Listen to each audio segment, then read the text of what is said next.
Bandeko batali, bandeko babolingo ya émission la biso ya etanoike mokilio elingami ezonga na couleur ya mai ya pondu pose mokili ezali ya kokauka. Pourquoi? To bebisi environnement na biso to leki na kokata mokili etikali be motakala etikali polele esika ya kobatama moi ezali te epesi mikakatano yango ozomona ke biso na monde vert tozali na lolenge ya mai ya pondu tozali sima ya makambu nyonso to etangami environnement pona koluka une fois de plus ko conscientiser batu pona ko zongisa batu na makanisi ya kobatela environnement na biso. Mais oza mutu ya penza tozalaka na kisasa solo penza mais totamboli banda kisasa plus ou moins 300 km, plus ou moins 300 km. Toye na mboka oyo babengi Bakali. Bakali ezali na tango kala tokolo bango na province ya Bandundu. Donc ezali vraiment musika. Bongo toye kokuta na bandeko na biso awa tokosolo na bango. Tozo vivre état pur ya créature oyo awa tozo respirer verdure, tozo respirer de l'air pur. Ça veut dire que état oyo tokutel mukili awa lokola nde nzambe awute kosala mukili kaka sikoyo bongo esengeli na bato batransforme yango. Bongo pembeni na ngai tozali na coordonnateur ya structure wana oyo tokopesa noki mbote Tekasala, coordonnateur à Tekasala. Papa coordonnateur mbote. Mbote papa. Boni nzoto za makasi. Nzoto za makasi. Toza pe bien, biso nous pe na association na biso toza malamu. Likambo bano sala ezaki nanu ya bino moko awa. Ya Tekasala. Okay. Ozaki ya kobatama. Oloba makasi ya? Okay. Sikoyo lokola babiloko eye libanda boye eyende pona ko talisa makambo bona ko sala na kuku ya kobatama botalisa ngoiza la siko polele boye okoki pe ko se présenter batu baye bayo batu bazotala yo za. OK. Comme on a ezali ki hoidi mokili tour Noël. Nazali coordonnateur ya Tekasala. Nazali mutu oyo nazali kolonisa meme nzete oyo potozongisa ngona mabele lokola akaja. Voilà, bino boponaki ya kolona nzete na banzela ya kasia pe milona mususu mikwati oui. Pona zambezonga bon sikoyo c'est vrai que boponaki bolona nini tango bokanisaki ke sengeli bolona nzete mikakatano nini penda na kati ya mboka na bino oyo bisika bozali po esika musuto leki tozomona pe ke sika ope banzete kokai kozala esika musuto tozomona ndeti kaka ke bakati nde kokata kaka bino moko bateli zamba. Sikoyo problématique o bino bomonaki ekoye kotungisa bino mikakatano ngo pende zaki na onini. Merci. Mikakatano ezali mingi. Banda mikoleleki na ba 1970 ba 1973 tokutanaki na mikakatano liboso ezalaki bobo minyama na zamba. Tango prince koti bato bazwaki minduki bakoti zamba bamona ke bazosala commerce bien or que ezalaki biso moko toza ko se truire babomi nyama bateki titi à fur et à mesure toye ko se trouver na zamba nyama sel nini esili tango basili sinyama siko ekomi tango nini to sala bilanga poto zombongo ebele to lesa bana to bokola bana tango to sala la zamba au lieu to sala conscient que to kata eteni totika ale to bani okata zamba nyonso na kata zamba to ko mikakatano ebele mpuko ebungi mbinzo ebungi matonge ndenge to bokoli yango ebungi ba fourmi moko boye zaka na zamba to liaka ebungi banzete ya bokoko ezali ke tozo yango kisi ebungi bampuko ebungi babiloko ebele mbinzo donc nyonso tu wana mayebo banzete ya solo oyo to banda kolia nyonso tu ebungi a partir ya nini a partir ya biso moko to banda kokata zamba to komisa yango pwelele biloko wana pe ebungi. Alors, si katango to moni ke zamba ezotika la polele. Comme zamba etika li polele, pona kolia, pona komela, pona kolata ekomi na difficulté. Boko lona manioko ozomona manioko ezotika la mikuse. Boko lona masango auparavant ba papa na bitango bazalaki, ceux qui bazolona masango, au moins 3 4 na nzete moko. Mais ya mbaloyo masango mibale lisango moko tanto komona pe ata lisango ezate na kati nyonso tu wan toyo comprendre ke ko bebiso to bebisa zamba yango nde memeli biso mabe oyo. Alors maintenant qu'est-ce qu'il faut? Yango wana to mona gite na lisungi ya CTB et na lisungi ya PNUD ayeko memela biso marché potolo na zamba toko kozongisa zamba po zamba ezonga ezala na modèle oyo ezalaki liboso po toko ko se retrouver na mikolo mezali koya nde problème tozana nango tokutana kinango eza yango wana. Ah, namoni masolongo eza muzindo mingi bon na landi openda na bokebi nyoso abando kozonga malembe na makambo oyo omeki ko fungulela nga tout ça po loko ke nango na mulai tokota nango na muzindo. Merci. Bon, tango boko kanisa ke bozonga zamba banzete oyo ezalaka na ngonga wana est-ce que boko kapenda kozwa banzete wana bozongisa ngo penda na ndenge lelo bozana ngo posa bozonga? Vraiment nzete wana po tozongisa ngo soki par exemple to ndenge tozolona akaja bisika tozolona akaja eza na mobeko peut-être graine moko ya nzete wana etikala na mabele na mesure wana ekoki kobota moko na kati pe zongi lisusu mais po tozwa ngo biso lisusu te bana na biso nde soki babateli mobeko ya kobatela zamba nde bakomona esu nzete wana ekobima na kati ya bisika oyo tozolona nzete ya kaja po bisika tozolona nzete ya kaja mobeko ezali ke moto ekota lisusu te bakata bilanga te nyonso tu wana tokose retrouver mpona kozwa lisusu mwa ndunda mwa mayebo mwa fumbwa mwa mbala mwa biloko mosusu mwa bampuku donc ekozonga na moyen wana mais soki bongo te alors ekozala mwa mabe po tozokata zamba biso moko problème o tozokuta nango eza yango wana.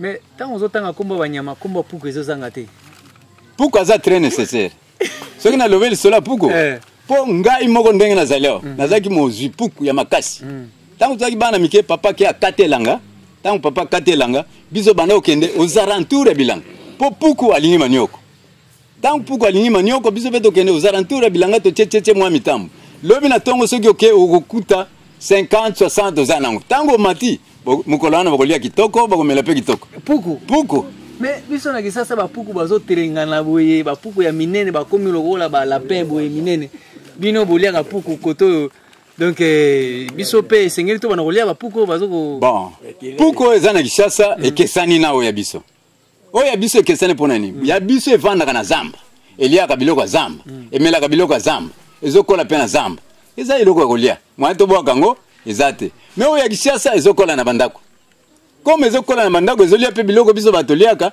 tobokolaka yango biso moko te ezobomba mama alors mwana tolia yango eza te. Ah, il y a un Bokesenia. Oui, Bokesenia. Alors, fidèles téléspectateurs, donc nous sommes dans cette ambiance. Mais c'est très important parce que le roi Toyo Solola n'a pas tout awa et c'est une total ça non communauté locale. Communauté locale est à la banane. Donc la bateau yo bazoko vivre na kati ya mboko ba bengi Bakali. Le coup les village Bakali. Tokobenga bango lokola été ba villageois mais ba villageois oyo balobi ke tozala na makanisi ya ba citadin ça veut dire que ba yeba ko protéger ko batela po biso na kisasa tokomika ka ko bebisa ningo na donc mafu mutakolata omoni kitoko boye na nzela mais tam sous mentalité na ye donc ezali ya malamu pendate donc alors bazoko pesa biso une fois de plus éducation na toye ko lukango lisusu na village total comment est-ce que ba meki ko intervenir dans le micro na biso mais penda réalisation ya émission o ya lelo ezali na maboko ya bienvenue Kabamba yende vraiment réalisateur ya Monde Vert montage est assuré na Firandongala Eliot na Lukoma bino surtout kuna donc ça veut dire que équipe Mobimba et au micro ezali ngai Edi le collégien tobi lelo to fungola auditoire toyo kamate anini ko bimana kati bongo to landana mo muke maloba ya président ou bien représentant ya communauté locale pe ba membre mususu ya kati ya village Bakali. Bonjour papa. Bonjour. Kombono nani ozawa pia wa mboka nini posana opendeza nini et puis to trouver bino communauté locale bino bato ya Tekasala ya Bakali. Komo ya ngai mwano nafandi awa na Bakali nayeba mingi penza na kombo ya mwano alors naza na souci ya makasi pamba te biso na bakali bomoi na biso eza pasi mingi mbongo bozotinda biso donc tozokoka kotonga ndako te kosalisa mpe bana te makambo ebele oyo toza nango mposa ezokoka te yango wana tozoloba na bino bato boza liboso na biso baoyo bolingi bosalisa biso mpe tosala mpo na bomengo ya mutu nyonso na kati ya mokili yango toleli epa na bino na lolenge boyede biso na lolenge tokoka kokokisa biso mpe baposa na biso mpe tosala mwonso oyo ebongi apartir ya mosala oyo tozokosala mosala eza makasi eza mosala moko ya pete te kotransporte banzete eza lika moko ya moke te kotiango mpe kokelo nango eza lika moko ya moke te moyo ezotape biso makasi ebongo soki mbongo eza moke tokoka makambo te yango nde totiki mokumba wana nyonso epa na yo epa na bino susi nazalaki nango yango wana mais soki makambo ya moi mpenza bato itu te bato ya mosika nde baye kobebisa bino zamba te bino moko nde bobana okata yango mpona kosala bandako na koboma banyama mpo bolia eza bongo oyo ntango opesa mpasi wana na mitu ya bato yo okanisi nayo te boli bon etant ke bango bazwi décision ya kobongisa ya kozongisa lisusu zamba mpo zamba wana bango bakozongisa yango na mopepe te eza bato nde bakosala yango ntango tozo biso mpe tomonisi bolingo na biso ya kosala mpe mosala wana yango nde ezokotinda biso tosala na lolenge ke tobongisa zamba biloko oyo tozalaka nango oyo ebunga lokola mayebo bambinzo nini banyama donc ekoki kozonga mais comme eza ke mosala moko eza ya pete te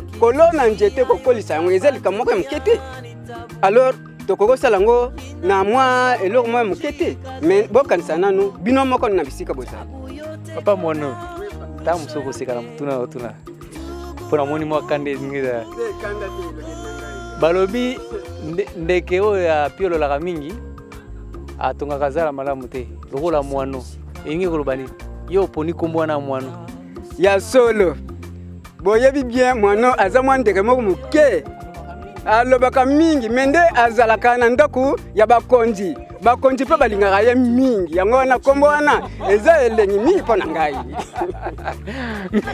merci beaucoup papa mwano merci mingi hein? Bonjour président. Bonjour monsieur. Ntango tozobenga yo président tokocomprendre nini oza président ya mboka nini to ya likambo nini naza chef de sous-localité ya Po Bakali. Alors ntango tokutani awa tozomona mpendaki bino bozali motivé donc en tout cas botelemi makasi mpona likambo ya lisanga na bino mpenza na kati ya lisanga na bino makambo nini na motu eza na kati ya lisanga na bino biso toza na esengo mpo na mosala bino botindelaka biso tozosala awa na peuple na ngai ya mboka na ngai mais eloko ezopesa biso découragement mosala tozosala makasi mbongo eza te toza na bana classe bamosusu baza na université bamosusu na secondaire mwa moye bazopesa biso en tout cas ezokoka te ya kofuta na bana ya kolia na bandako alors mosala botinda biso eza na félicité na mboka oyo nga ndenge tozosala bamama bazolemba te bapapa bazolemba te mais na bino bakonzi botia biso maboko makasi mpona mosala biso tozosala bokanisa biso ya kotia biso liboko ti bambula ezoya mais ntango boloni banini bapépinière banzete est-ce que mpenza bokokisi motango oyo ezosengela te bozongisa na mabele oui na moya lelo kutu touti mpe na mosala donc depuis tobanda mosala nanu mpe tolembi te toza na kokoba na bana koko koloba tokomi a partir ya bato ya kenge tokota zamba lobi mpo na kosala mosala wana mais lobaki ya défaillance ezala na bino bakonzi mais na biso batravailleur mosala ezotambola malamu. Merci beaucoup président. Alors bino bolemba te biso mpe tolemba te na mosala oyo eza bakali ya mipesi na mosala oyo kolona banzete na zamba nzete na zamba esesila kokata makala alors vraiment mosala nini tokokosala tozozongisa nzete wana mayebe ezala pourkui azala nyama tout console le la papa le biawa souci tout ça nango ya banzete wana po to zongi sango na zamba to zo pour wana na nyama. Bon, Tozongi, en tout cas, vous avez très bien suivi cet élément. C'est impressionnant. Comment est-ce que Mutuna Mutu est très à l'aise dans l'environnement na ebisika azo vivre. Ce qui balobi Mutu ya kisasa lelo oyo oya ko vivre na milieu oyo tant musiko za la moi passe mais bango ke za la passe penza te parce que yebi awa so akomi kuna ko s'adapter. Et pour ko laksa bino mamuke bisika tozali parce que je vous ai dit tout de suite à l'état pur. Je ne sais pas si mon réalisateur pouvait juste me montrer la chose en question parce que même à si mon abisso à tozali na banzete à matonge. Donc mbuma eza robota c'est juste après ndaku automatiquement tozo vivre na nature boy. Alors Papa Noël. Oui. Papa Noël makambo belé miraki un peu ko retenir ngai tant tozo meka ko solo là. Bolobi bosengeli bosala reboisement. Bozongisa zamba. Mais type nini ya banzete oyo bino bokoyi ko zongisa nango zamba. OK. Pour na kozongisa zamba justement na moyen oyo ba pesibiso moyen que tozongisa kaja. Na kati ya banzete wana tozapena banzete oyo za très nécessaire oyo koki ko sala ke esunga venir na biso. Par exemple, nzete oyo eza nzete matonge oyo ezali tonge. Hein?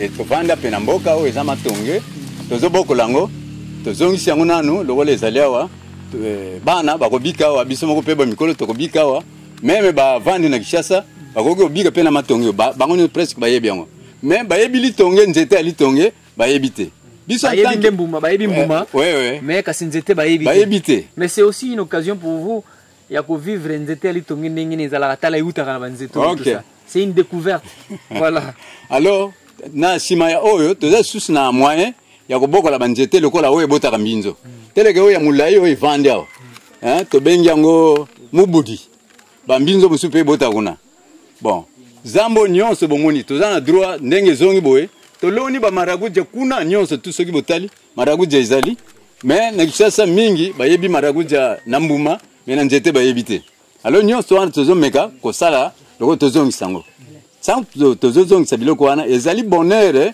pour la population nyonso ça pour toko vivre biso nyonso.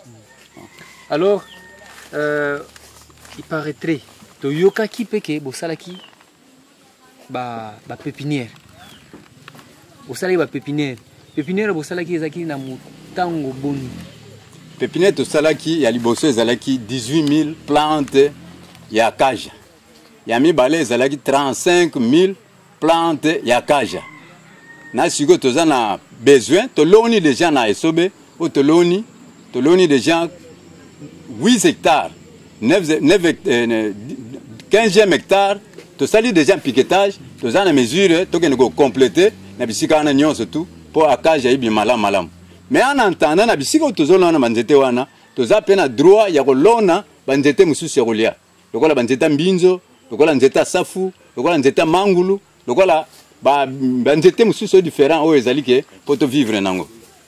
Mais akasia wana oyo bunu bozo kolonaka parce que normalement toza na moi ba sorte belé akasia oui oyo bino bozo kolonaka mais est-ce que pena spécialité c'est vrai que akasia izozanga raté na ba pépinière na bino tozomona mais banzete oyo bande ko pesa bino lokola biloko banini tout ça bozo penser peut-être tant mususu bozo sala culture wana ndenge toko benga agroforesterie ya kolona nzete na kosangisa na biloko ni banzete ya biloko kolia banini tout ça est-ce que vous pensez que na type ya banzete oyo très important oyo e bande ko sala même que na solo ya nzete wana nyamazo ko sepela zonga na basika wana ouais wana eza déjà à la page tel que na pépinière na biso tozana banzete mikwati to classe wana awa kaka sika to vandi wana ezali nzete ya safu yango to chewana nzete mikwati ko kolona nzete ya mbinzo ebotaka misa tokoki pe kolona banzete différent oyo ezali ke po ezongisa zamba toza pe na droit ya kolona ngo mikwati ezali nzete moko ezalaka na esobe ebotaka mbinzo le même mikwati wana eza très utile soki ekauki ekomi ya kokauka tige nango wana okosala nango ndako ekosala donc c'est semi durable donc osali ndako wana esali même 100 ans ndako wana ezali na banzete wana oyo ekauki na mbinzo ebotaka mbinzo comme il faut o babebisi bakati basali makala ezobima ya kitoko donc utilité ya nzete wana eza mingi. Est-ce que mikwati wana nde yango babengaka bois noir te? Bois noir eza mususu, mikwati eza mususu. Bois noir eza mususu, mikwati pe mususu. Oui. Ah bon? Mais sikoyo ndeti sikoyo lokwa biloko boponi nde biloko kopona. Ça veut dire que banzete mususu oyo ezalaka ekatama ekebunga kaka bongo espèce wana moyen bo garder yango pende ezate na ba isika moko bozo kutana ngo moyen bo garder nini wana ezali pasi pona osala pépinière ya biloko wana. Non, c'est-à-dire problème ezanini. Problème ezali kaka ndenge tozaki mesure ya kolona pépinière. Tozana facilité ya kolona nzete nyonso. Par exemple ndenge nazoloba tel que matonge oyo. Tozana pépinière nango te. Tosala ki mwa eloko muke, mais toloni yango ebimi. C'est-à-dire expérience oyo tozui, il faut tosala nango lisusu. Tozana droit ya kosala pépinière ya bambuma ya matonge oyo. Après ça, tolongoliango, toke lona, bisike bunga izongi. Ce qui est vrai, to kitana pépinière, tout le monde a comment est-ce que Moussa les allait.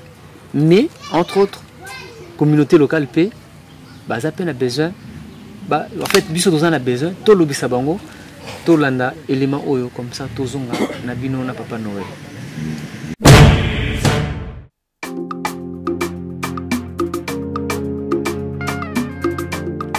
Musika, yeah. Boka tuta musika. Kwetu mbali, siku gani tutarudi kwetu? Tabu inapita, basi yote, watu mingi wanateswa sana.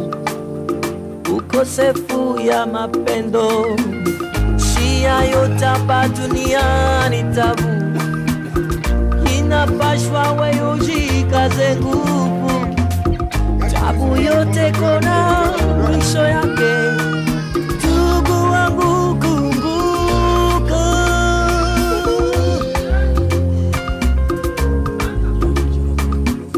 Kinshasa Musika. Bonjour papa. Bonjour. En tout cas, tu cultives en pleine activité, bien que parfois il y a des avertis, mais tu es quand même pour comprendre que les vraiment le message. La préoccupation de Bino Penezali,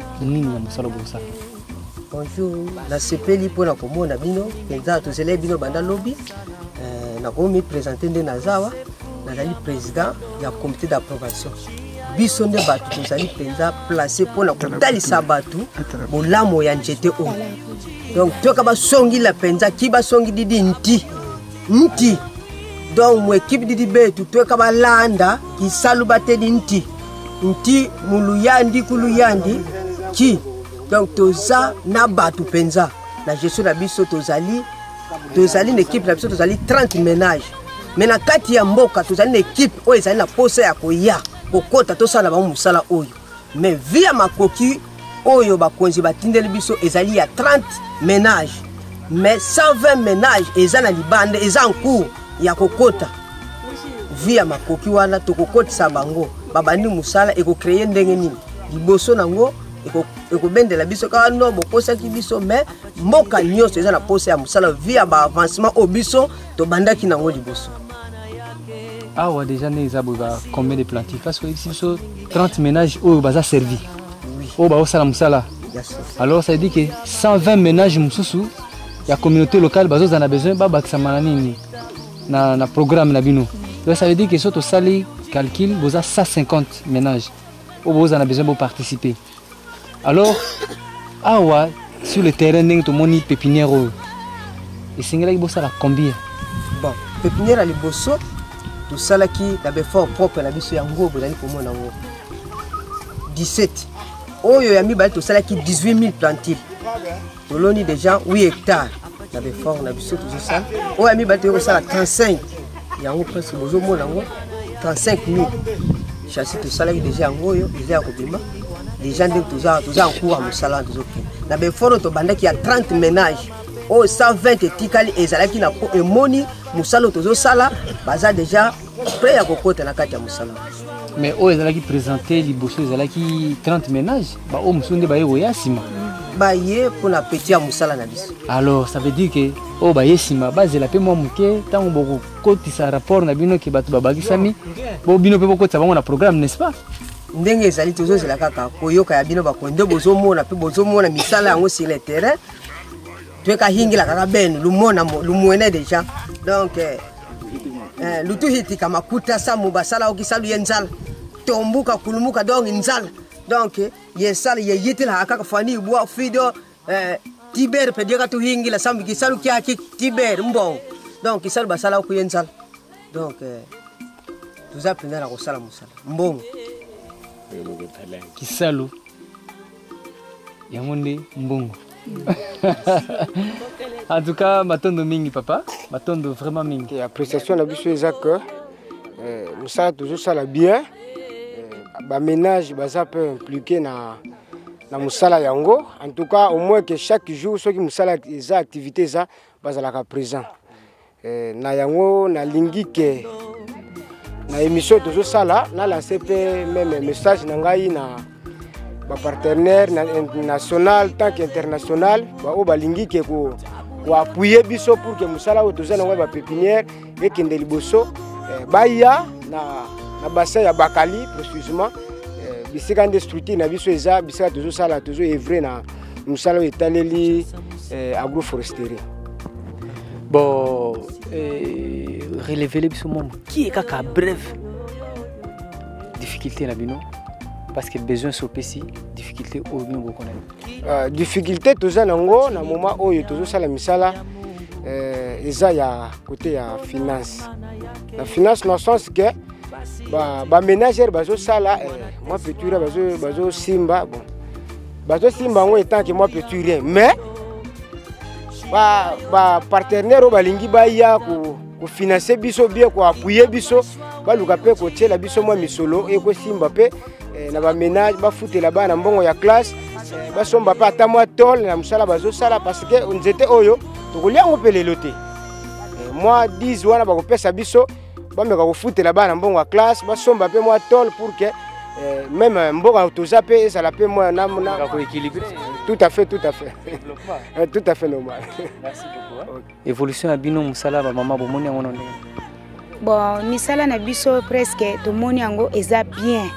Lokola bokaniseli biso ke to sala misala oyo po mboka na biso pe e développer.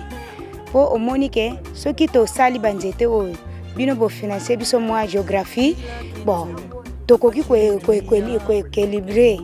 Omoni ya papa tokozala moi pepele moi pepele wana na ndenge nini bandako wana ya géographie wana tolingi yango te ndako matiti na lobi nazo signifier bango ndako matiti tolingi moi géographie obino bozo tinda biso tolongola bandako matiti to salisa bana classe papa yo lo ménage boyo lo ni combien na bilanga ngai penza na bilanga nanga nazo ko inventer te nga pe na bilanga na loni déjà 260. Oui 260. 260. Na yebisa félicitations au Béni. Kolingana yo papa. Félicitations. Na yo kyango. Toza na espèce awa ya kazia o kuna toza na nzete ya mukwati. Oyo botaka mbinzo. Yango ne bo penser bo tiango na pépinière na bino. Dans un premier temps. Mais au fur et à mesure que ça pesa biso ba marché mususu wana to luka pe ba espèce mususu pona ko planter. Parce que ba biso nzete za simana oyo produisera huile. Tout à fait. Huile végétale. Tout à fait normal. To benya wana munoko mboka mupanzo. E produisera ba huile végétale la ba partie ba graine nango. Ba bipe produisera ba produit chimique. Tout à fait normal. Tout à fait normal. Nyoso moni awo, o nyoso. Mususu ngo kuna. Merci beaucoup. Hein? Merci nanu nandenge to sangani na bino to yo komona na lisusu ezali esemo mingi. Représentation na biso nanu ezali pona misala otozo sala. To lobi misala otozo sala j'espère bomoni yango eza misala moko tozo sala pona kozongisa zamba.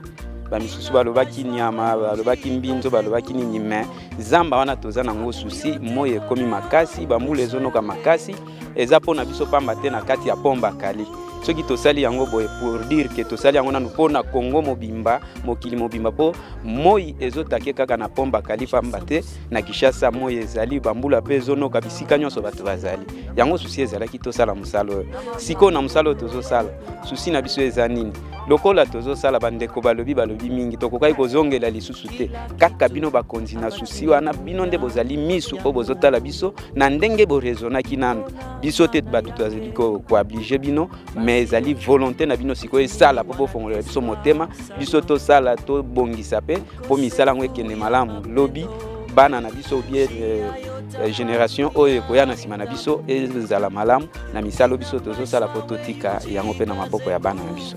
Merci beaucoup. Merci. Vous allez directeur à projet, chargé à projet. Yebisa biso projet na weza ki constitué na nini tina étape auto commune évolution eza comment?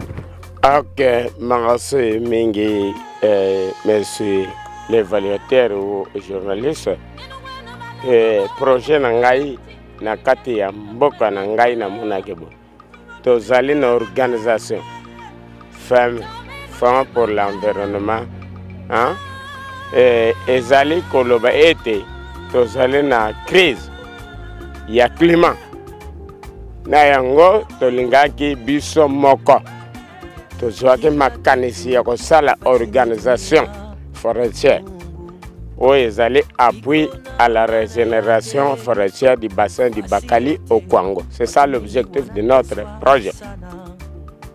Tosalaki yango pour que mopepe tango ezoya eyeba banzete koniata yango eyeba banzete kosimba yango na yango tosalaki yango tozwaki organisme moko lokola PNID alobi te bino bana oyo ya Bakali ya appui à la régénération forestière du bassin du Bakali oyo eza tekasala nazoko apuye bino PNID apuye biso tosali mosala oyo bozomona lokola exemple typique tosali yango tolingi tomonesa yango ete tango mopepe ezoya oyo etikala bonheur ya bana ya Bakali. Coordonnateur national ya PNID lisu ya PNID asepelaki na kombo wana atunaki biso soki topesi bino marché bokokoka kosala yango tolobaki na structure ya 5 ménages ke tokosala mpe tokogere yango ti ndenge tozosala boye papa nous n'avons pas un ingénieur de gauche ni de droite, c'est nous-mêmes avec l'organisation de l'OAN. Papa Noël, en tout cas oyo ezalaki vraiment posa na biso mingi ezali ke tolobisa o mingi te ndenge balobaka misala eleka maloba mingi na mingi tout ça. Ba difficulté oyo penda bino bozo connaître banda bo bandi musala na bino ezali penda ni. Bon, ba difficulté oyo tozo connaître banda to bandi musala par exemple ko kata zamba ko remplacer banzete ko sala pépinière il faut to arroser yango après ça tongo toza kuna na poko toza kuna après ko longola su banzete wana ko transporter ti bisika zoke ne ko lona ngo nyonso tu wana ezali ba difficulté oyo ezo sala ke toza la pena moi eloko na poche po tango zoke ne ko sala musala wana toko kubika na eloko na poche loba biso ko en terme clair esengeli nini esengeli mbongo ata ko ngala ko pesa mbongo te to yebite ta mususu bato bazotala eloko oyo bakoloba batu moko baza esika boye basala musala moko boye donné po musala bo sala awa boye. C'est vrai que ata bino siko bo sentir yango te mais ezali na impact moko planétaire parce que mokili mobimba to komi na problématique moko ezo déranger mokili ezali makambo ya réchauffement climatique. Makambo na réchauffement climatique c'est vrai que ezalaki ou bien ezali provoqué na ba mboko oyo bazali na ba industrie minene tout ça yango biloko wana esali ke lelo tozo connaître ba biloko oyo parce que milinga to ba solo autrement to benga ba gaz wana le fait que ezo ke noko tobola ba couche de zone kuna alors biso sikoyo moyen to biloko na ibatela biso contre ba rayon solaire ezali te alors ozomona ke soki moyi ezali moyi ekobeta penza makasi non tozo sentir yango ozo sentir alors soki mbula pe ezali mbula ngo pe ebeta liseki te alors siko pona koluka ko diminuer biloko babengi degré wana ya ba gaz à effet de serre yango bakanisaki boti balobi ke non lokola mabele Afrika ekoki ko répondre noki akoki ko répondre noki na ba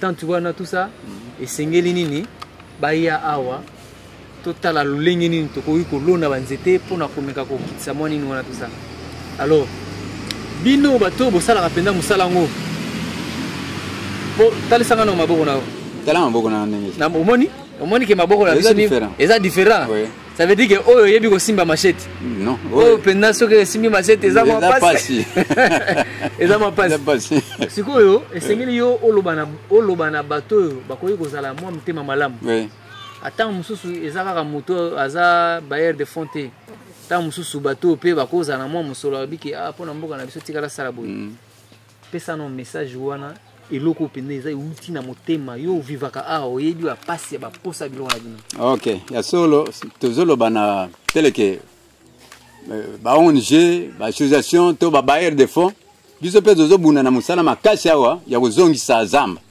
me kozongisa zamba wana esengaka eloko ekota na libumu et puis main d'œuvre faut ezala tokoko zala te lokola bato bavana kishasa chaque jour tozalaka ko bimina tongo omeli café olemwa fufu oke kosala mosala tango soki biloko wana eza te maladi pe eza na kati soki biloko wana eza te mwana tosala mosala malamu eza te il fallait pe financement ya malamu ezala po to se sentir que non biso pe tozala mosala bango bino pe kuna bozana mosala wana nde eloko tozosenga ya malamu botindela biso meme mbongo oyo ekoki po tosalisa misala nyonso. Voilà, le message est lancé et moi il n'y a pas de commentaire. Mais moi je pense que na bateau bazali compétent na matière oyo pe bazoko donner un coup de pouce lokola GEF, lokola SGP, lokola bateau lokola ba PNUD, lokola ministère environnement, lokola ça veut dire que organisme nyonso tout bateau yo bazo zala na souci alikambo ezoko komela biso ata kuto fana na kati ya climatiseur même au pepe ya nature ezaka différent na oyo machine produire vraiment bon mega kotala alikambo yo. Là nous dédions cette émission na cordon KBA yozali coordonnateur national, il y a programme, il y a petite subvention bisiko zali tout ça. Nous avons rejoint TEPA aux Alaki quelque part na batrace na banzela oyo, donc 2 jours après 3 jours toye ko succéder yo pour na oyeba pe réalité. Alors l'émission monte vers ya wana topé sa opportunité na bato nyo surtout bazo s'intéresser na développement et tali environnement aux agriculture aux ezali développement durable bino neto za na bino posa poto meka ko sola makambo ko bikisa mokili. Merci beaucoup fidèles téléspectateurs. Notre moment, c'est, comme nous le disons toujours, parfois du tourisme découverte et aussi nous passons l'information. Na bateau yo bazali moins informé ou insuffisance d'information ezali tout ça. Alors Papa Noël na ebité tant to solo lia okanisi keza na mutuna moko esengelaki ozozela ngoto tuna to tunité bongo yo moko bimisa mutuna ngo pesa pe yano to osala posa na yo na bato bazo kotala biso. Ok, ndenge tozali awa tozana bakali association Tegasala pe ndenge zo solo masolo yo ezali ngai moko te mais pona komona ke ya solo musalo tosala kango toza pene groupe ya batu o tozana bango awa na association tozaka 30 personnes et puis ba mususu même bavana mboka bazo préférer pe bakota lisusu pona kopesa maboko po tolona zama. Bon, ils ont une association mususu, ils ont bakisama na minute to vanda wa mingi baza ko yel susu bakota poto bakisa zamba. Nyonso wana zo senga, il faut ko bakisa biso ndambu ya musolo oyo koki po to komi batebele to ko sala musalo ya kozongisa zamba. Tango bosala ki pépinière, moi question moko muke na suka tango bosala pépinière banani pena batalaki bino to basistaki bino to basungaki bino mpo boréussir badémarche wana? Ok, ntango tosalaki pépinière cordon national ntango ayaki apesaki biso na maboko ya équipe oyo babengaka ya BDC. BDC nde asungaki biso malembe tokomi na connaissance oyo ya kozala ke tobanda kolona nzete mpenza comme il faut. Alors tozwaki difficulté moko te mais tomwa badifficulté kaka mike kozanga koyeba makambo tout ça wana nyonso tu biso moko na kati ya association mpe tobongisaka malembe tozokende liboso. Voilà, nakanisi biso na yo mpo na lelo. Nakanisi tokomi mpenza na suka ya masolo na biso tokolongola eloko te tokobakisa eloko te makambo oyo oza nango mposa oyo olobi awa yango nde tokomema yango tokolakisa yango na émission na biso. Et vraiment merci ndenge oyambi biso. Merci. Oyambemi malamu. OK, merci. Tokutima tonge anana en tout cas bana kisasa. So on a posa au lia bio. So on a besoin de respirer l'air pur. Mais bon, la monde vert. La monde vert, la biso bisika tokenara parce que nous sommes partout. Na Katanga tozali, Équateur tokenara. Kisangani bisika nyuso tout mouvement to yoki ke ozo bebisa environnement. Tokoya toyeba pourquoi yo ozo sepela o bebisa. Ce qui pose au bongisa. Toye pour totalisa misala oyo yo ozo bongisa. Alors pona lelo, en tout cas merci mingi. Naransi tokutani na prochain numéro. Numéro est marqué au bas de l'écran. Si vous avez la suggestion, vous avez la posa et la participation, n'importe quelle structure, vous informer biso toko sungabino pour la visibilité. Et l'engi à nature, monde vert. Merci beaucoup, bienvenue Kabamba. Merci aussi à toi Firandongala. Merci à toute l'équipe et Moutazaki Liboso micro nabino. Papa Edith. Pour lelo, auditoire nabiso, Tomeko Kanga. Donc, Zala toujours branché parce que cette émission elle est chaque mercredi à 22h. À partir de 22h20, rediffusion nango et samedi à 16h25. Restez branchés sur le programme, il y a Canal Numérique Télévision. Bisika Totombeli, Mobu Moulaï Mingi, na patron Alexis Moutanda. Honorable, merci beaucoup de l'opportunité et à tous ces fidèles téléspectateurs. Merci beaucoup. Papa Noël. En tout cas, merci beaucoup. Hein. Merci. Au fan de Singaï, na kiti ya beaucoup.